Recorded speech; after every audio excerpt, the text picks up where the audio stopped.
First contact gone wrong. Admiral Ilara Santiago watched from the bridge of the UES Pathfinder as the Vrakai diplomatic vessel approached Earth's orbital station. 5 years of cautious communication had led to this moment. Humanity's formal alliance with the first advanced alien civilization they'd encountered. Final approach protocols initiated, Admiral. Lieutenant Commander Riza Khalid reported, his voice steady despite the historic significance of the moment.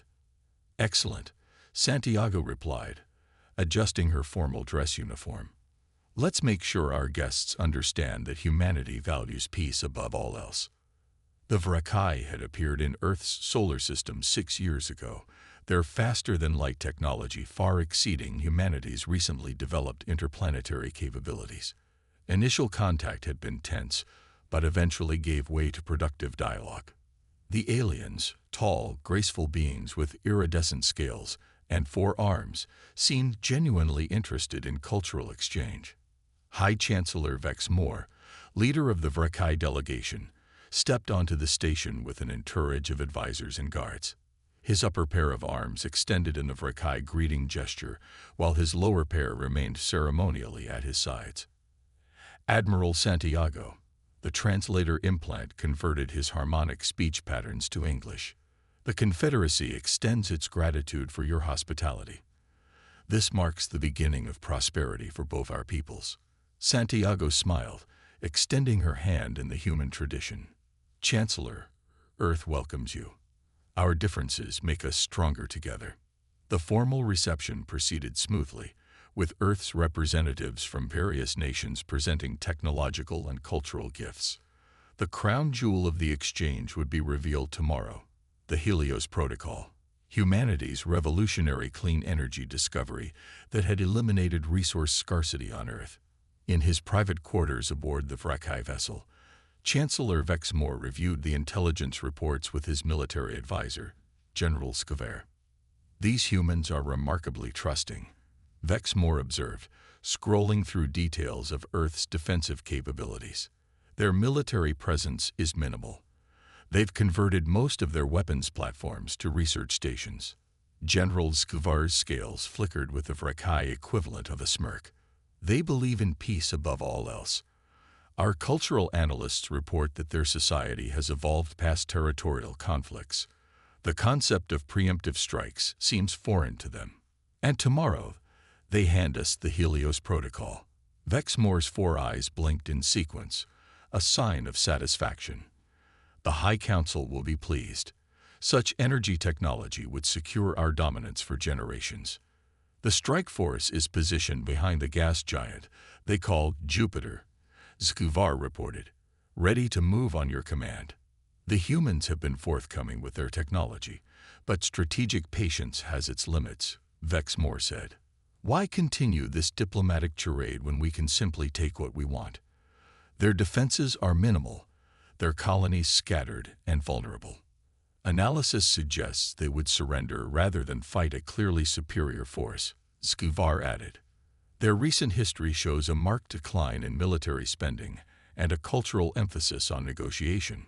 Then we proceed as planned, Vex Moore decided. Once the Helios Protocol is in our possession, signal the fleet. We'll offer them a choice: total submission to the Confederacy or total annihilation. Their pacifism makes the outcome predictable. The following day, Dr. Elena Nakamura presented the Helios Protocol to the Vrakai delegation in the station's main conference room. Her voice carried the enthusiasm of a scientist sharing a discovery that had transformed her world. The key breakthrough was understanding how to harness quantum resonance in standard hydrogen atoms, she explained, displaying complex equations and schematics. A single Helios reactor can power an entire city for decades with minimal fuel. We've eliminated energy scarcity entirely. Vex Moore's scales rippled with barely contained excitement. Impressive, Doctor, and you're offering this freely. Admiral Santiago stepped forward. Knowledge that can improve lives shouldn't be hoarded. Earth believes in peaceful progress through cooperation. A noble sentiment, Vex Moore replied, giving the signal to his aide. We accept your gift. 3 hours later, as the Helios Protocol data transfer completed, Vexmore excused himself from the diplomatic reception. Back aboard his vessel, he opened a secure channel to the waiting fleet. "Commence Operation Harvest," he ordered.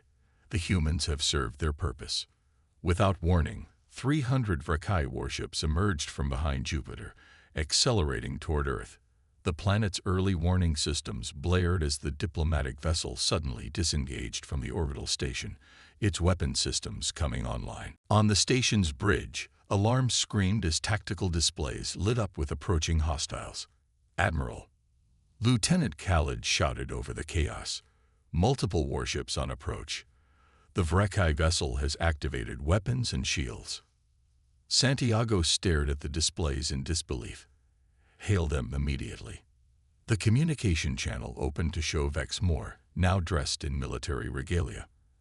"Admiral Santiago, the Vrakai Confederacy thanks you for your contribution to our future. Your Helios Protocol will serve our empire well." "Chancellor, what is the meaning of this?" Santiago demanded. "We offered peace and cooperation, and we determined conquest is more efficient," Vexmore replied coldly. "Your species has grown soft, Admiral. Your defenses are pitiful, your military rhetoric hollow. Submit to Vrakai rule, and your people may survive as a protectorate species." Santiago's expression hardened. "You've made a grave miscalculation, Chancellor." "Have I?" Vexmore laughed. "Your own history shows your preference for peace over conflict. You've traded military might for scientific advancement, a noble but ultimately fatal choice." The communication cut as the first Vrakai vessels opened fire on Earth's orbital defenses. Platforms exploded, debris scattering across near-Earth orbit as the overwhelmed defense forces scrambled to respond. In the chaos of the station's evacuation, Santiago pulled Nakamura aside. "Elena, did you give them the complete Helios Protocol?" Nakamura's eyes flashed with unexpected steel. "I followed the Phoenix contingency to the letter, Admiral. They received exactly what we agreed they would receive in case of betrayal."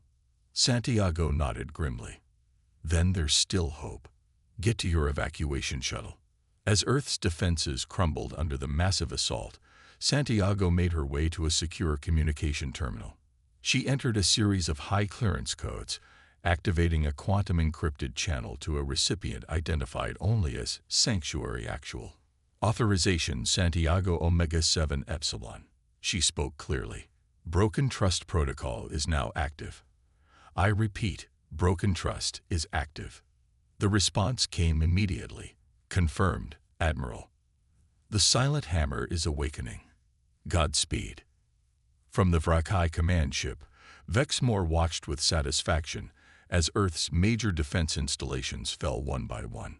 Cities were placed under orbital lockdown as dropships deployed ground forces to secure key infrastructure. "Resistance is minimal," as predicted, General Zguvar reported. "Their military forces are surrendering or retreating to protect civilian populations." "And the Helios Protocol?" Vexmore inquired. "Our engineers are analyzing it now. The principles appear sound, though implementation will require significant adaptation to our systems." Vexmore's scales shimmered with pleasure. "The High Council will reward us handsomely for such an easy conquest. These humans, so advanced in some ways, yet fundamentally weak. They never understood that in the cosmos, power is the only currency that matters. A few of their vessels escaped our initial strike," Zguvar noted. "Mostly research ships and some military escorts, hardly worth pursuing." "Let them run." Vexmore dismissed the concern with a gesture of his lower arms. "Where would they go? Their colonies are isolated, their fleet fragmented. The Vrakai Confederacy has won the day with minimal losses." As the Vrakai celebration began, a handful of human ships slipped into the darkness of space, carrying with them the seeds of a vengeance the conquerors couldn't imagine. The Silent Hammer. 6 months had passed since the fall of Earth. The Vrakai Confederacy had established administrative control over humanity's homeworld and major colonies. Resistance had been sporadic and ineffective. Exactly as Vexmore had predicted, humans, it seemed, preferred survival under occupation to the alternative. Deep in the Kuiper Belt, far beyond the reach of standard Vrakai patrols, a massive asteroid had been hollowed out and converted into a hidden base. Inside this remote sanctuary, Admiral Ilara Santiago stood before the assembled commanders of what remained of Earth's unified defense forces. Operation Chimera enters its final phase today, she announced, her voice echoing in the cavernous war room. For 6 months, we've allowed the Vrakai to believe they've conquered a docile species unwilling to fight back. That deception ends now. The tactical display showed the current disposition of Vrakai forces throughout the solar system. Their conquest had been so easy that they'd grown complacent, spreading their fleet thin to establish control over Earth's former colonies. Commander Darius Wade, formerly of Earth's Special Operations Command, stepped forward. The intelligence network is in place. Our operatives have infiltrated key Vrakai installations, and the resistance cells are ready for coordinated action. And Project Nemesis? Santiago asked. Dr. Elena Nakamura gestured to the adjoining laboratory visible through a transparent barrier. The modified Helios technology is operational, Admiral.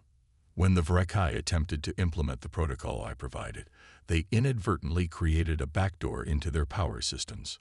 A grim smile crossed Santiago's face. So they took our gift and built their own downfall.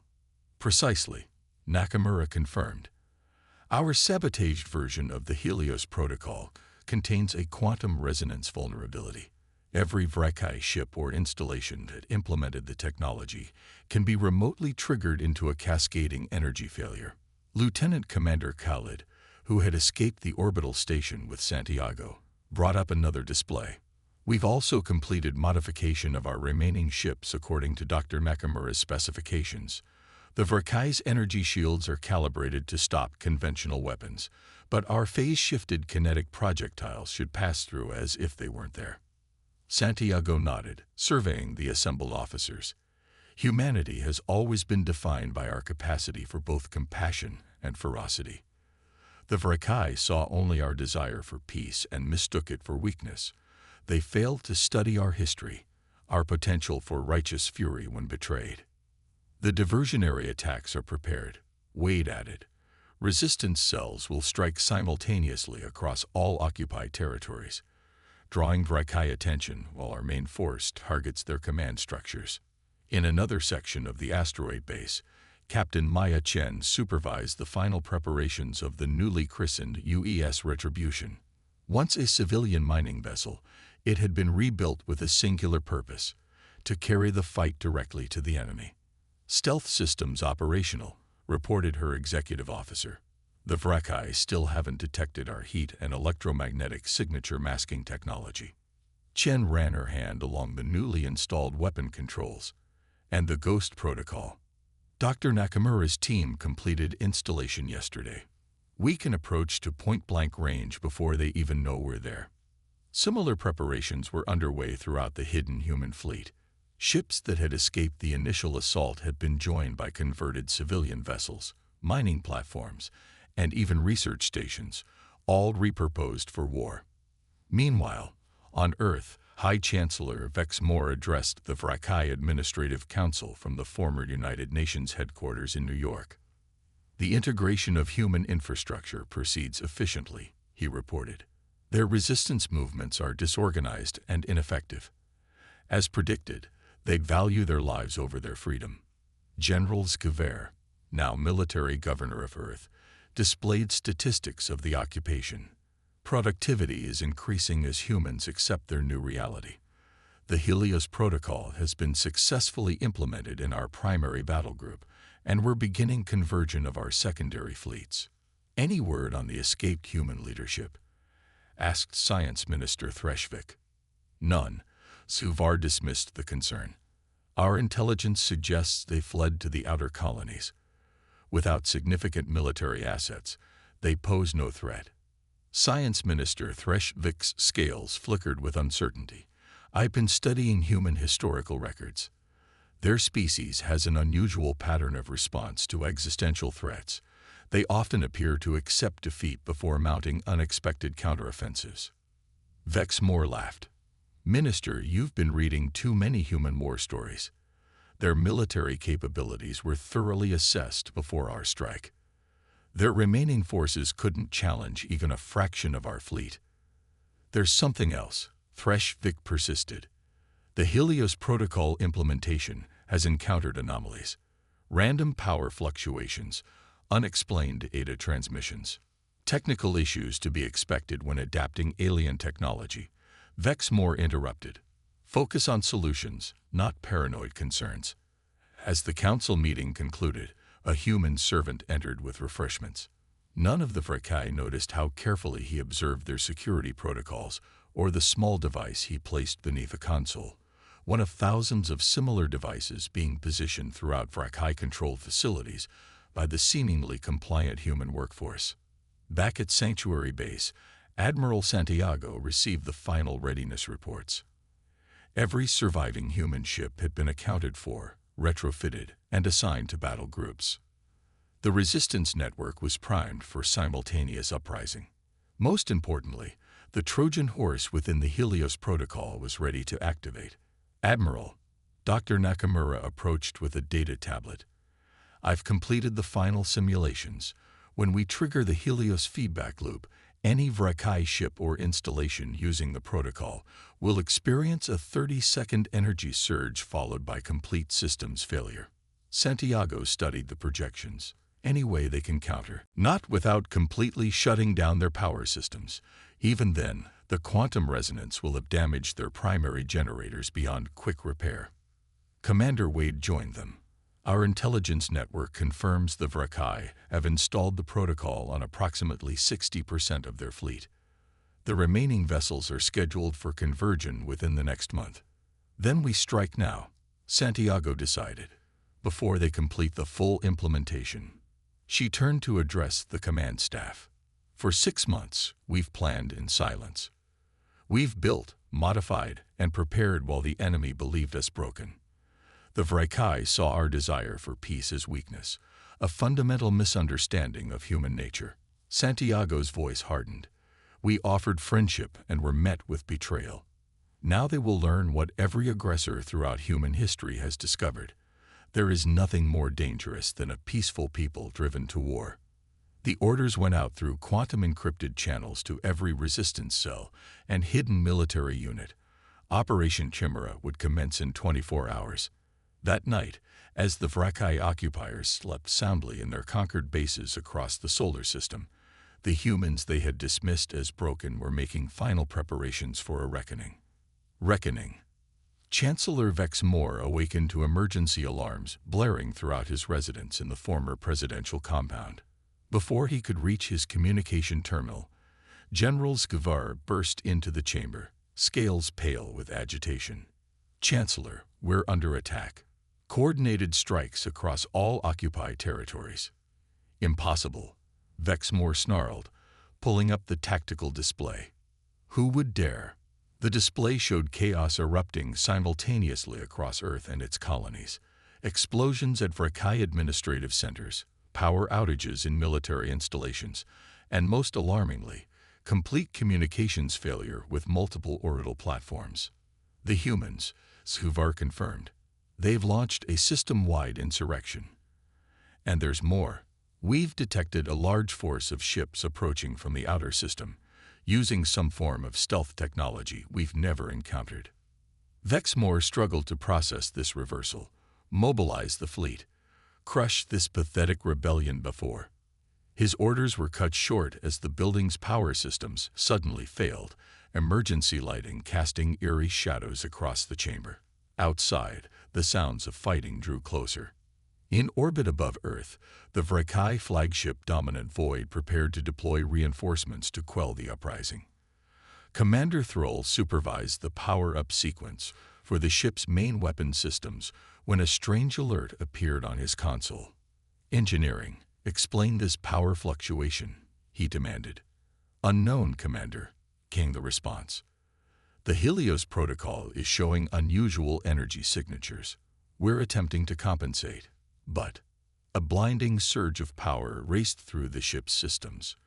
Consoles exploded, circuits melted, and the massive vessel went dark, drifting helplessly in orbit. Across space, the same scene repeated on every Vrakai vessel that had implemented the sabotaged Helios technology.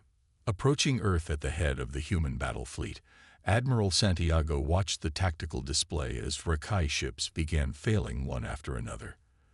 The Helios trap had worked perfectly. All ships, execute attack pattern Phoenix, she ordered. Target remaining active Vrakai vessels. Resistance forces, proceed with ground phase operations. The UES Retribution, commanded by Captain Chen, led the first strike group toward the orbital defense platforms. Vrakai sensors detected the approaching ships too late, as the human vessels had already closed to weapons range under the Ghost Protocol's perfect stealth. Fire, Chen commanded coldly. The Retribution's main guns launched phase-shifted kinetic projectiles that passed through Vrakai energy shields as if they weren't there, striking the hull beneath with devastating force. Similar scenes played out across the system as human ships engaged the confused and increasingly desperate Vrakai defenders. On Earth's surface, resistance fighters emerged from hiding. They weren't the disorganized cells the Vrakai had dismissed, but highly trained units that had been preparing for this moment for months. Civilian workers the aliens had forced into service revealed themselves as former military personnel who had patiently gathered intelligence while appearing to submit. In New York, Commander Wade led a surgical strike team into the Vrakai headquarters. They encountered Skiver attempting to organize a defense. Impossible, the Vrakai general hissed as human soldiers surrounded him. Your kind doesn't fight like this. You're peaceful, cooperative. You mistook our desire for peace as inability to wage war, Wade replied, weapon trained on the alien. A critical error. In orbit, Admiral Santiago directed the space battle from the bridge of the UES Vindication. What had begun as a surprise attack had turned into a rout. Vrakai ships, those still operational after the Helios trap, were being systematically disabled or destroyed by the human fleet's unconventional weapons. Admiral, Lieutenant Commander Khalid reported, we've secured orbital control around Earth and the lunar colonies. The Vrakai fleet is in disarray. Santiago nodded grimly. Prepare a communication channel to any remaining Vrakai command vessels. On the view screen appeared a disheveled Vex Moore, evacuated to a secondary command ship that had not yet implemented the Helios protocol. This is impossible, the Chancellor raged. You were defeated, your military broken. You never understood us, Chancellor, Santiago replied calmly. Humanity's preference for peace isn't weakness, it's choice. We choose cooperation when possible, but when betrayed, our capacity for warfare is unmatched. You deceived us, Vex Moore accused. The Helios Protocol was exactly what you deserved. Santiago cut him off. You came as friends and attacked as conquerors. Did you really believe we would hand over our most powerful technology without safeguards?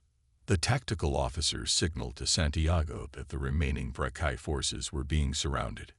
Chancellor Vex Moore, the Vrakai Confederacy is hereby presented terms for immediate surrender, Santiago stated formally. All occupied human territories will be evacuated. All stolen technology returned. Reparations will be negotiated for the damage and lives lost. And if we refuse, Vex Moore challenged, though his posture betrayed his recognition of defeat, Santiago's expression hardened. Then we will bring the full might of humanity's vengeance to every corner of your confederacy. The attack you've witnessed today was executed with a fraction of our potential force. This was not entirely true. The human counterattack had required virtually every surviving military asset. But Santiago understood the power of perception. The Vrakai had underestimated humanity once. She would ensure they never did so again. You have 6 hours to communicate our terms to your High Council and begin withdrawal, she concluded. We will accept nothing less than unconditional compliance. The screen went dark, and Santiago turned to her officers. Maintain battle readiness. The Vrakai may yet attempt a desperate counterstrike. 5 hours later, the Vrakai High Council transmitted their formal surrender. The occupation forces began immediate withdrawal from Earth and its colonies, leaving behind the ruins of their brief attempt at conquest. 1 month after what became known as the Liberation, Admiral Santiago stood at a podium before the rebuilt United Nations Assembly. Representatives from every human colony and Earth nation had gathered to determine humanity's path forward. The Vrakai Confederacy has completed its withdrawal from human space, she reported. Reparations have begun, and a buffer zone has been established between our territories.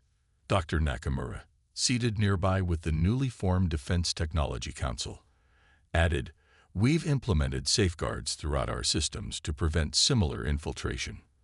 The modified Helios protocol now powers our rebuilding efforts without vulnerability." The Secretary General addressed the Assembly. "The question before us today is fundamental. Do we continue our policy of peaceful exploration and diplomacy, or do we adopt a more militant stance in light of our experience?" Admiral Santiago stepped forward again. "If I may address this directly, the Vrakai misunderstood our nature. They saw our preference for peace as our only state of being. They failed to recognize that humans can be both, diplomats and warriors, creators and destroyers, depending on necessity." She surveyed the room solemnly. "I propose we maintain our commitment to peaceful contact, but never again allow potential adversaries to mistake our intentions. The galaxy should understand that humanity extends an open hand first, but keeps the other near our sword." The Assembly erupted in approval. In the following weeks, a new charter was adopted. Humanity would rebuild, strengthen defenses, but also continue reaching outward with offers of genuine cooperation. In the depths of space at the border of human territory, a monument was constructed, visible to any approaching ships. It displayed a simple message in multiple languages and formats. "Humanity seeks friendship with all peaceful civilizations. We prefer cooperation to conflict, creation to destruction. But know this truth: those who mistake our desire for peace as weakness learn their error too late. Walk in friendship or not at all." Word spread quickly through the galaxy. The species that had appeared so benign, so focused on scientific advancement rather than military might, had utterly destroyed a battle fleet of the feared.